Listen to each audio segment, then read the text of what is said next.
vamos a hablar con el Magister, él es doctor también, bueno, estudió muchísimo y aparte es la persona más habilitada para hablar del tema. No sé si lo tenemos en línea, a Damián Descalzo. Como dijimos al principio, ¿cómo estás, Damián?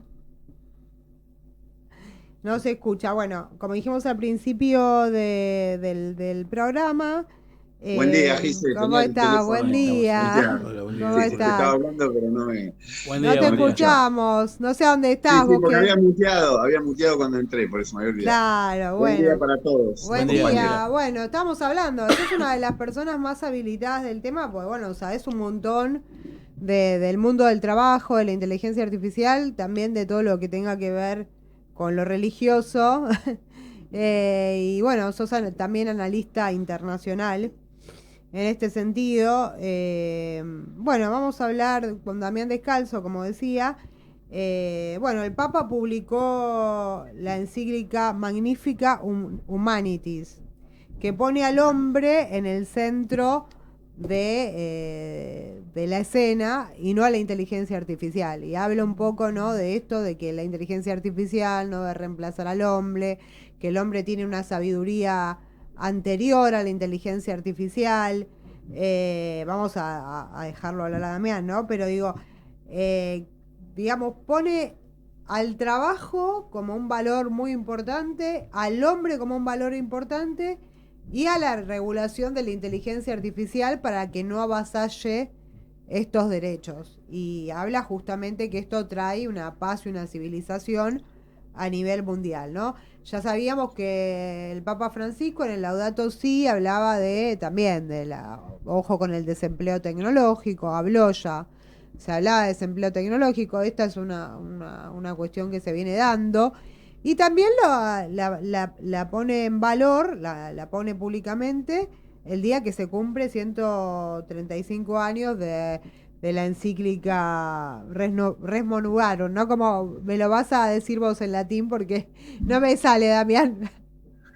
Rerum Novarum. Rerum Pero Novarum. sí, yo escuchaba recién un compañero que hablaba de que el capital tiene que estar al servicio del hombre. Y bueno, esta idea es también central en la encíclica Magnifica Humanitas, ¿no? La idea de que no nos oponemos a la tecnología, sino que la tecnología tiene que estar al servicio de la persona humana.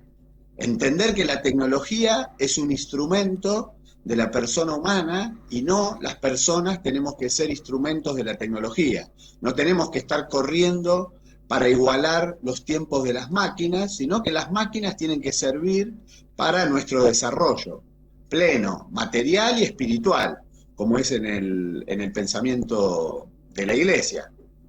Y es fundamental remarcar eso que, como lo hacías al final de tu presentación, de que está en línea este documento, este texto, entronca con la línea de la doctrina social de la Iglesia, iniciada en 1891 con la encíclica Rerum Novarum.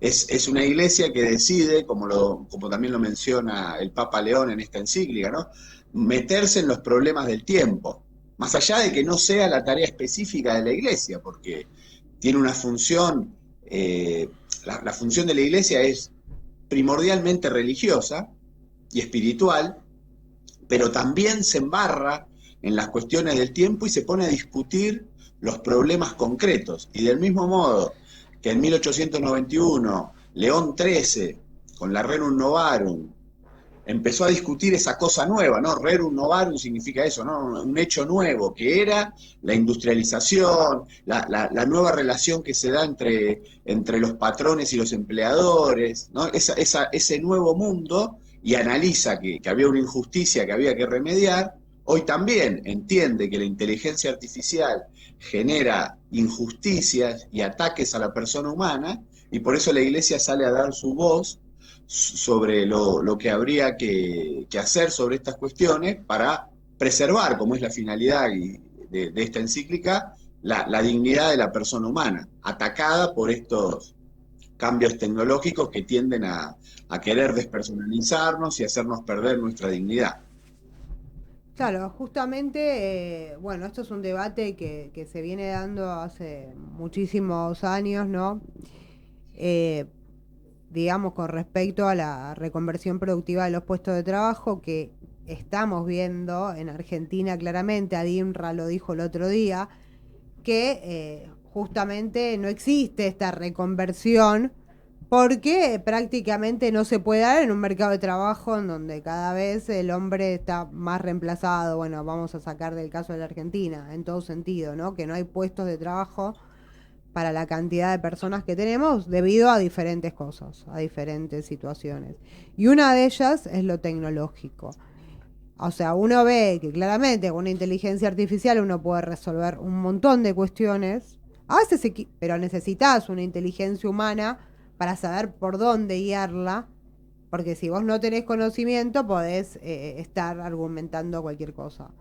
Digo, lo que pone en valor justamente el Papa, además, ¿no? De valorizar los valores espirituales al ser humano y demás, es el trabajo en sí como hombre, como nosotros decimos, el trabajo dignifica, ¿no?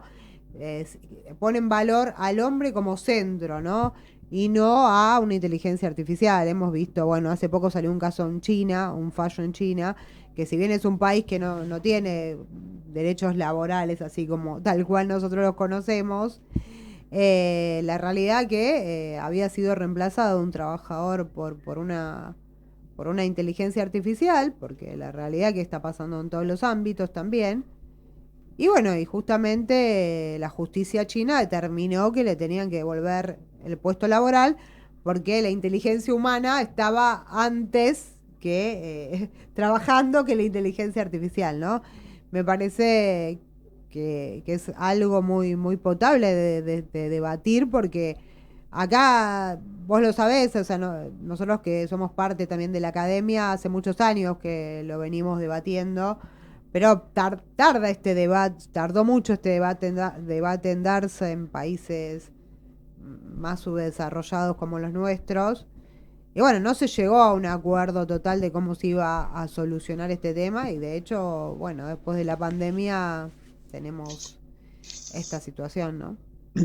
Sí, sí, no, la realidad, el debate recién empieza, porque es una realidad con la que vamos a convivir durante décadas. Y tampoco creo que sal del debate este texto, sino que del mismo modo que la Rerum Novarum no es que llegó y al otro día se tardaron décadas. Incluso en la Argentina, para adoptar los principios de la Rerum Novarum, se tardó más de medio siglo.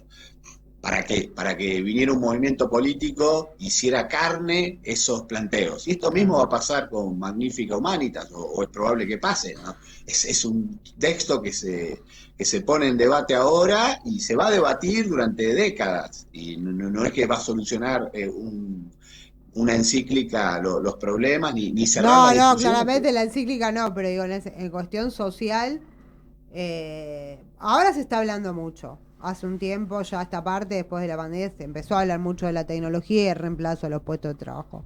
Pero había como una resistencia en este sentido. Esto se venía dando, a nivel general hablo, Damián, no a nivel particular, porque muchos de nosotros hemos estado hablando mucho tiempo de este tema y debatiendo y gran parte de la sociedad, otra parte no.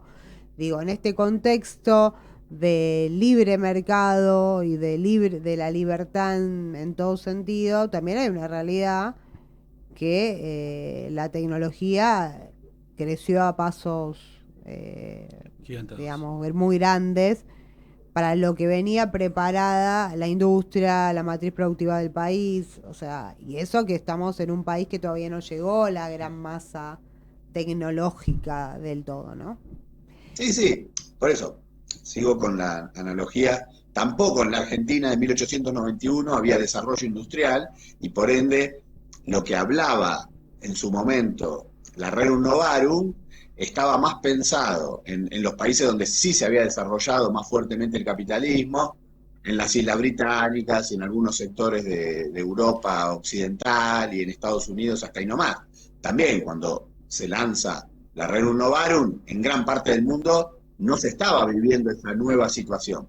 Pero bueno, el planteo igual también excede al mundo del trabajo, ¿no? Es un planteo que tiene que ver con todo, por eso habla de relaciones internacionales, de relaciones humanas, es decir, tiene un foco en el trabajo y de hecho tiene apartados especiales dedicados al tema del trabajo, pero también nos habla de esta idea de sectores que quieren poner en discusión la persona humana, que por supuesto no son nuevos, porque la discusión sobre la persona humana, de los ataques a la persona humana, también los vimos en el siglo XX y a través de diferentes documentos la Iglesia cuestionó cómo el comunismo, el nazismo, el fascismo y el liberalismo ponían en discusión a lo sagrado de la persona humana. Acá el foco está puesto de que hay una visión tecnológica donde la inteligencia artificial quiere reemplazar. Por eso usa mucho la figura de Babel.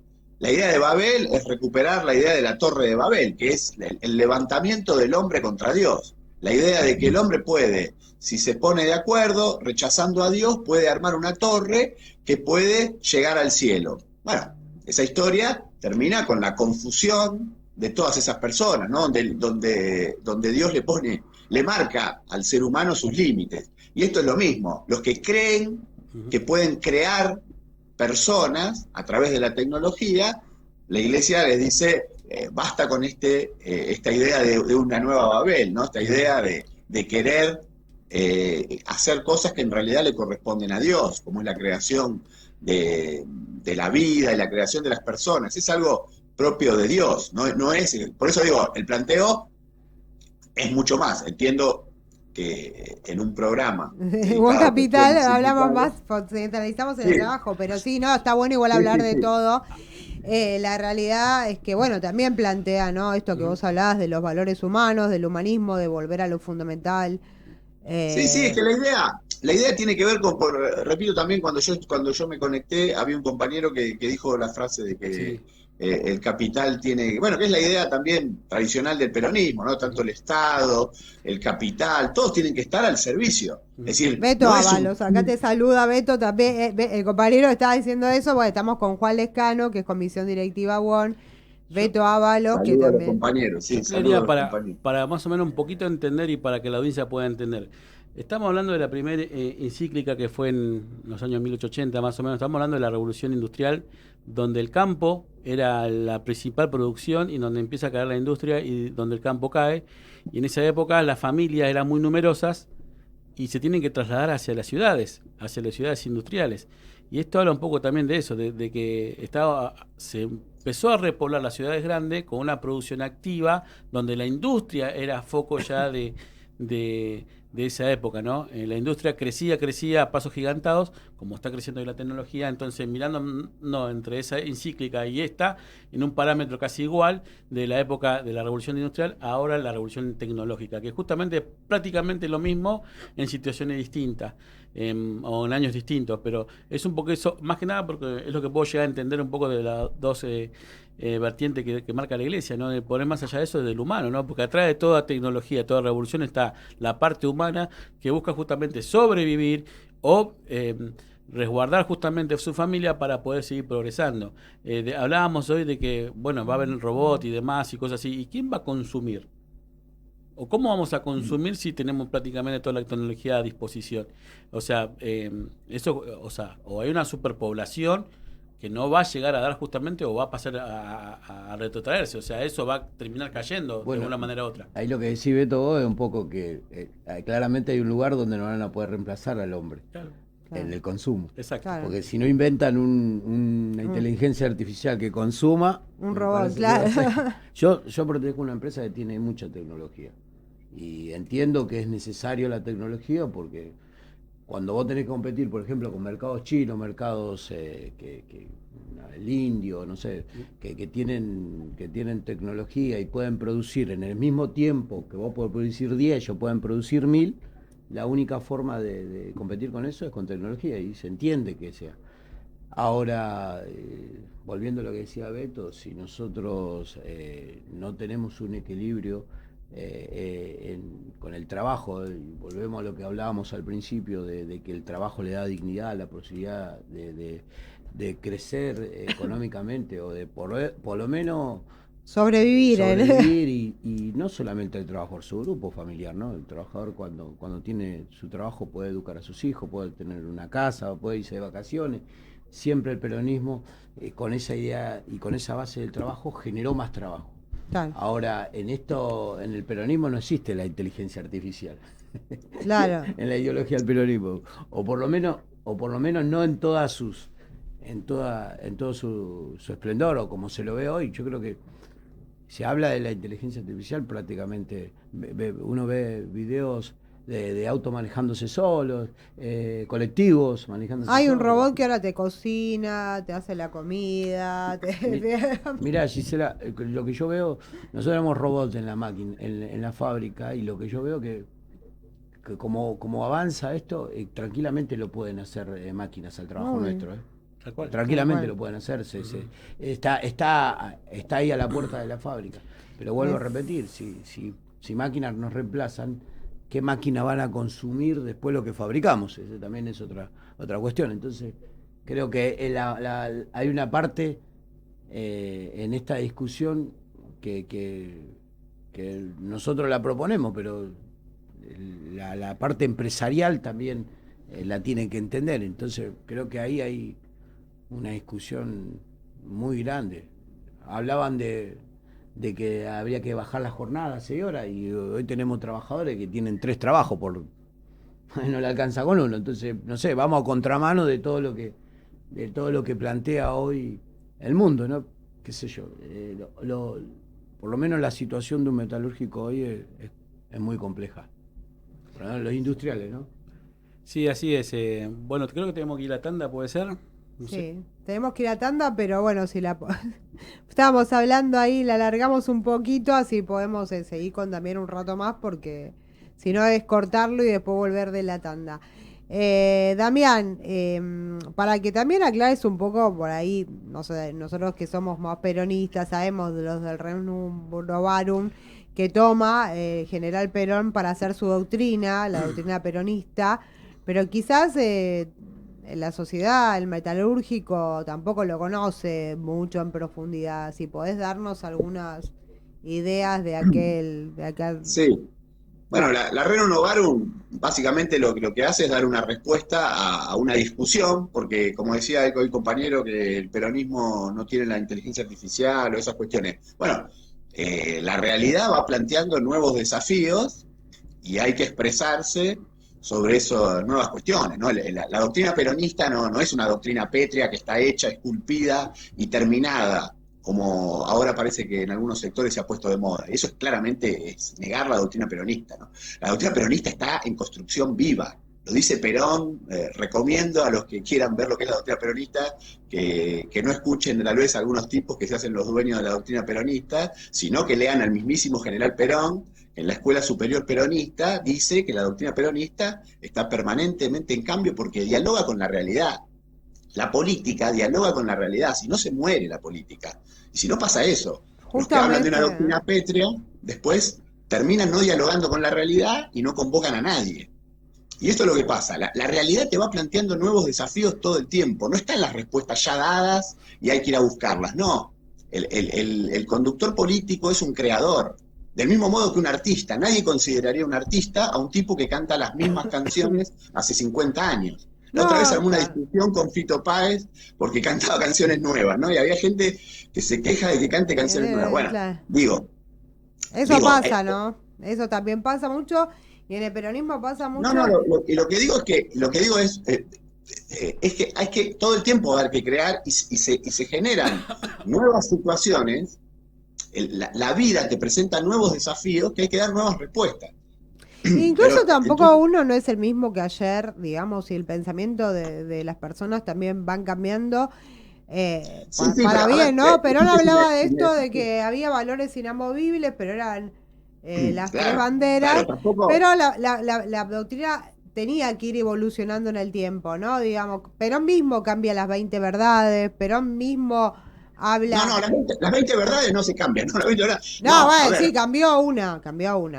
Sí, ha cambiado. No, la política laboral no se cambia. A ver, lo que digo es así. Para un argentino no es nada mejor que un argentino, lo cambió. Era para un peronista, no hay nada mejor que un peronista. No, bueno, está bien. Pero eso es una idea de unidad nacional que viene siempre.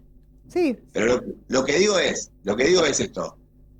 Ni que sea un cambio permanente, lo que dice es, hay principios eternos, pero después hay formas de actuación que deben modificarse. La doctrina tiene que mantenerse al día. Es un equilibrio, no es ni todo cambio ni todo estático.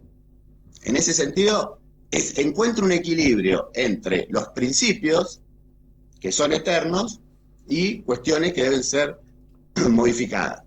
Con respecto a la Rerum Novarum, en una discusión donde había dos posturas, que es la postura del liberalismo, que decía, en las relaciones de trabajo son relaciones como cualquier tipo de relaciones entre personas, no debe intervenir ni el Estado ni ningún gobierno. Esa era una visión, la visión liberal, que el Estado tenía que abstenerse de comprometerse en los temas laborales, y del otro lado, la lucha de clases del marxismo, que decía, no, acá hay dos clases irreconciliables que tienen que, la parte proletaria tiene que disputar contra el capital. La Rerum Novarum dice, se puede encontrar un equilibrio, como siempre la Iglesia encontró un equilibrio, como también con el tema de la tecnología. La encíclica no dice, no hagamos inteligencia artificial o no hagamos cambios tecnológicos. No, lo que dice es, esos cambios tecnológicos, mientras mejoren la calidad de vida de la gente, son buenos. Pero si el cambio tecnológico lleva a que destruya a la persona humana, a que unos pocos controlan la inteligencia artificial y la inmensa mayoría de la población queda excluida, bueno, ese cambio tecnológico no me sirve. Pero no es que no haya un montón de mejoras que puedan dar los cambios tecnológicos. Y creo que en ese sentido hay que encontrarlo, escaparse de los extremismos, escaparse de las visiones extremas, que es, bueno, no a la inteligencia artificial, no a la tecnología. Esa no es lo que plantea la encíclica. No es lo que plantea, primero porque sería un planteo antihistórico. Lo que dice es, no nos olvidemos que la persona humana es el centro. Si lo quiere relacionar con el peronismo, es esto que Perón decía, ni el Estado es un fin, ni el capital es un fin, todos son medios para los seres humanos, que somos, en definitiva, la verdadera finalidad. El bienestar de la comunidad compuesta de seres humanos, esa es la finalidad de todas estas cuestiones. Entonces tiene que tener, no se puede olvidar, cuando se hace un planteo de cambio tecnológico, no se puede olvidar, porque si no, que es un fin, avanzamos en un cambio tecnológico y la gente, el 95% queda afuera, bueno, no sirve ese esquema. No, claramente, es muy claro lo que decís, hay un hilo conductor, ¿no? El eje siempre es el hombre, como desarrollo humano, ¿no? Y como desarrollo de la comunidad, en el sentido de lo que plantea. Te digo más, Giselle, yo comparto lo que dice el doctor, por ahí se interpretó mal lo que dije, pero yo siempre discuto lo mismo, me parece que está bien que sea el eje la persona, entiendo que el trabajador sea el eje, y nosotros acá tenemos una sola cosa que necesitamos. Trabajo. Si no tenemos trabajo, trabajo con derechos. Es verdad. Pero nosotros cuando tenemos trabajo, después los derechos los discutimos, las condiciones, si hay más o menos tecnología. Por eso acá hay una parte muy importante que es la parte política, que a veces las condiciones políticas no permitan tener el trabajo. Nosotros, el 2016, el 1 de enero del 2016, nosotros perdimos 3.000 puestos de trabajo. ¿Por qué? Por justamente una decisión política.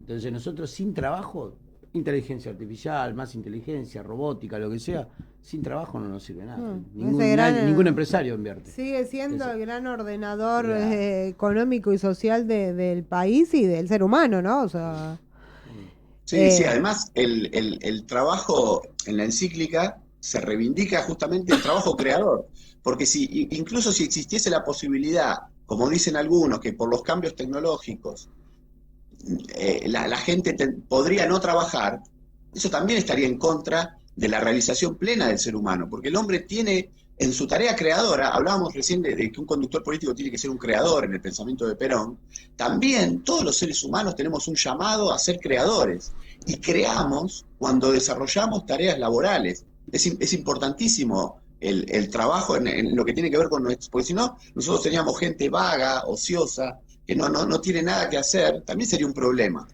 Y pero, sí, pero también, digamos, tendríamos una tasa de suicidio mucho más grande. Hay muchas complicaciones, ¿no? El trabajo te ordena la vida, Todo. ordena las cosas. Y además, que uno tiene que hacer. otra cosa, porque si no, a veces también se usa, pues el compañero decía la pérdida de empleos industriales que hemos tenido, que es dramática en estos últimos 2 años, tiene que ver también con las políticas económicas equivocadas, ¿no? Porque si no parece que la Argentina está con alto desempleo o cae los empleos industriales. Ni siquiera es por el cambio tecnológico en Argentina. Ni siquiera es por la. en gran medida es por políticas económicas de entrega del patrimonio nacional.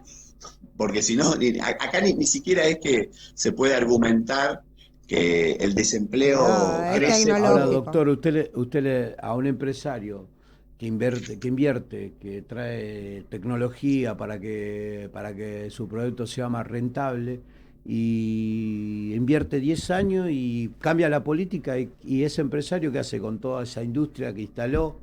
Que dice, yo puse todo esto, aposté en este país, entonces el empresario te dice, en este país no puedes invertir, me conviene importar y gano lo mismo y no arriesgo capital y no me hago mala sangre, no tengo que discutir con ustedes, que ustedes me vienen a pedir más guita o lo otro. Estas son las cuestiones que por ahí. La discusión en la Argentina hoy, si ya nos alejamos de la encíclica que tiene una mirada estratégica y vamos a la Argentina, el problema de la caída del empleo industrial es una decisión política, económica, totalmente, de un gobierno que no cree en la industria. Te hago un ejemplo, mirá, en la ciudad de Buenos Aires, el intendente, ya de la era Macri primero o Macri segundo, el tema de la autopista. Hoy pasar por la autopista, primero que falta un fangote de guita, y segundo, no hay gente que te cobre. Ya están las camaritas detectándote, pum, y ya pasás. Te toman por la patente y listo. Si tenés la etiqueta, pasás bien, y si no, pum, multa. Entonces es automático. Fíjense cómo se automatizó solamente y cuántos puestos de trabajo se perdieron ahí en los peajes. Entonces, hoy, justamente, cómo ve esta gente como empresaria, cómo ve, y es más, esa empresa no es que va del Estado, es una empresa que está pagando como alquiler, entre comillas, al Estado de la ciudad, ¿no? Entonces, ¿y de quién son esas empresas? Y así sucesivamente, porque podemos ejemplificar un montón de gente, pero ya tenemos casos parecidos donde la tecnología está corriendo justamente al trabajador, ¿no? Sí, pero yo lo que voy es que incluso los grandes problemas de pérdida de empleo es que Argentina, por ejemplo, hoy los indicadores económicos que están en crecimiento, la minería, el petróleo, el gas, si uno tuviese una política económica concentrada, no regalada, a ver, si yo elijo RIGI, o sea, te doy todos los beneficios que vos quieras y llévatela toda fácil, es obvio que no genera puestos de trabajo, pero si hubiese un gobierno nacional consolidado, fuerte, que pusiese otro tipo de condiciones, los puestos que se perderían por cambio tecnológico serían nada en comparación con todos los que se podrían ganar si se estuviesen desarrollando todas las riquezas que tiene la Argentina, se desarrollasen industrias relacionadas con ese tipo de riquezas. Claro. Sí, no solamente también, o sea, el litio, todo lo que es el petróleo. Sí, los minerales en general, por ejemplo. Incluso la pesca también, o sea, está poco desarrollada, es una industria poco desarrollada en Argentina. Y el RIGI y el Super RIGI no pone como condición que haya trabajadores de la Argentina en esas empresas. No le importa proteger el trabajo argentino. Parte de la base de que es vení, llévate lo que quieras. Esta es la idea del RIGI. Le doy un régimen para las grandes inversiones que es en beneficio, como lo queda demostrado en estos años, donde hay sectores de la economía que están creciendo muchísimo, pero eso no repercute en ningún beneficio para la comunidad, porque se ve como un fin en sí mismo, como si las grandes inversiones fuesen un fin en sí mismo. Las grandes inversiones son buenas si sirven para traer trabajo a la gente y calidad de vida. Si no, no sirven, solamente sirven para los que se aprovechan de esos regímenes que los favorecen. Claro, claramente. Te agrego algo más. Yo creo que también esto también nos lleva, en el caso de nosotros, que nos toca por ahí representar a los trabajadores, las condiciones para discutir nosotros, como decimos, mejores derechos, salarios, son las peores. Porque nosotros estamos viendo la forma de salvar un puesto de trabajo. En estas condiciones no discutís mejores salarios, discutís para sostener los puestos de trabajo. Entonces todo el contexto nos lleva a que nos quieren tener salarios de Centroamérica. Nosotros teníamos, como dijiste vos, Giselle, teníamos un salario que nos permitía acceder a una mejor calidad de vida.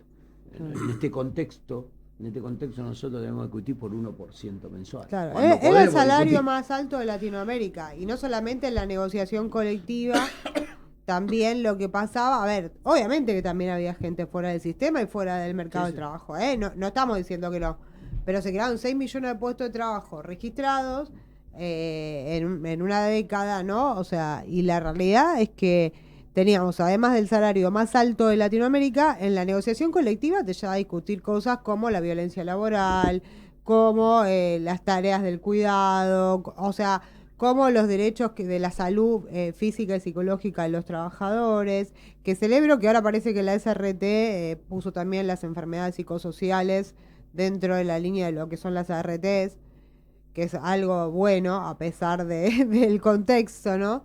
Pero digo, la realidad era que era otro mundo. O sea, estamos viendo cómo ese porcentaje de gente que cobraba programas sociales se incluía en el mundo del trabajo. Hoy es otra realidad totalmente diferente, ¿no? Porque vos podés tener mucha capacitación, como dice la encíclica nueva, mucha capacitación, o sea, y podés tener muchos trabajadores que están capacitados o no capacitados, pero el tema es que si tienen trabajo o no. Así es, sí, así es. Por eso, digo, hay que diferenciar la discusión de la política económica argentina con lo que tiene que ver con los grandes planteos de la inteligencia artificial, que por supuesto tienen puntos en contacto. Pero acá el problema de la Argentina es una discusión que también se da en gran parte del mundo, ¿no? De cómo se abandonó a la industria en nombre de que justamente era algo del pasado.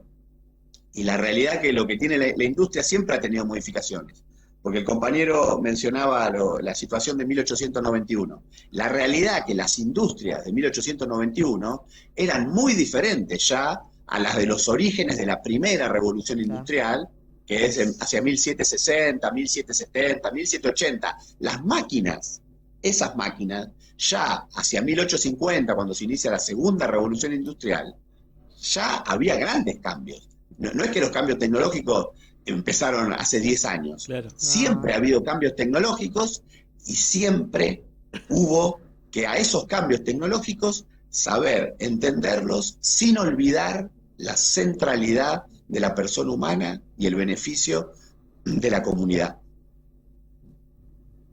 Claramente, sí, y el trabajo también, ¿no? El trabajo, esto que Perón también, ¿no? Comunidad organizada, y también, ¿no? Lo tenía muy en claro, obviamente, con el tema de la espiritualidad, ¿no?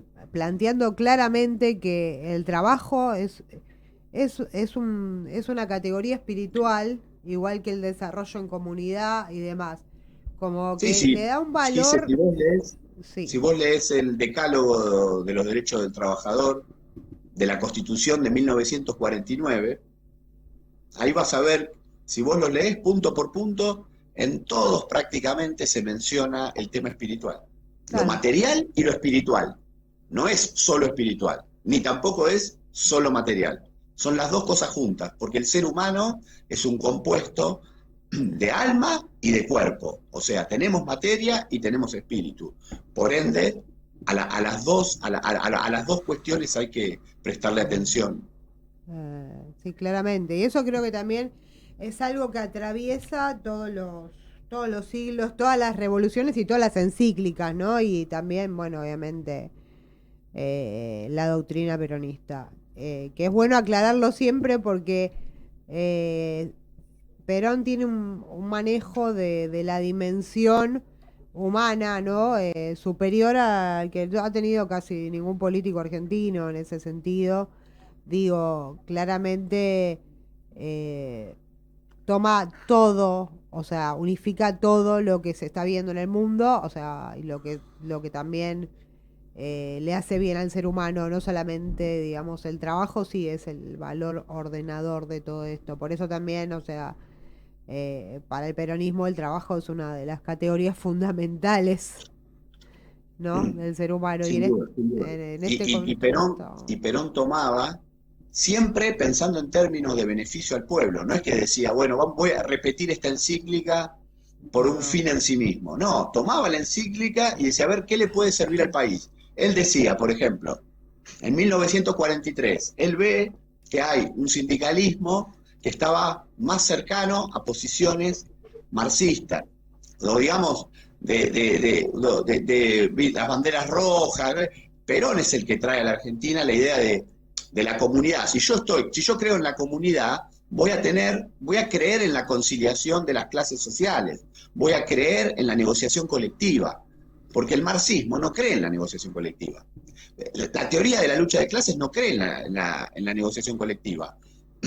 La Rerum Novarum del Papa León XIII dice, no, hay una posibilidad. ¿Qué se necesita para que haya una buena negociación colectiva? Sindicatos fuertes, ahí el compañero lo decía. Si son sindicatos débiles, la negociación colectiva pierde fuerza. Lo que necesitamos son sindicatos fuertes. Y eso es lo que hace Perón en la Argentina. Fortalece los sindicatos para que la negociación sea más equilibrada. Porque las sociedades se hacen mejores cuando hay mayor actividad sindical. Lo prueba que los mejores indicadores socioeconómicos del mundo los tenemos, por ejemplo, en los países escandinavos, donde la tasa de afiliación está entre un 70 a 90%. Me refiero a Islandia, Noruega, Suecia, Finlandia. Y ese es el objetivo, ¿no? Es fortalecer, para que uno tenga una sociedad más equilibrada, tiene que haber sindicatos más fuertes. Bueno, excelente, Damián. La verdad la verdad que muy muy buena tu explicación. Nos quedamos con eso porque estamos en Buen Capital con vos, con el tema de los sindicatos más fuertes. Y bueno, te agradecemos un montón que te hayas tomado el tiempo de hablar con nosotros. Te vamos a seguir invitando, por supuesto, algún día. Ojalá puedas venir acá al estudio. Pero bueno, igual se entendió perfecto todas las aclaraciones. Así que muchísimas gracias. Gracias a vos, Gise, y gracias a los compañeros de la gloriosa Unión Obrera Metalúrgica. Gracias por la presencia.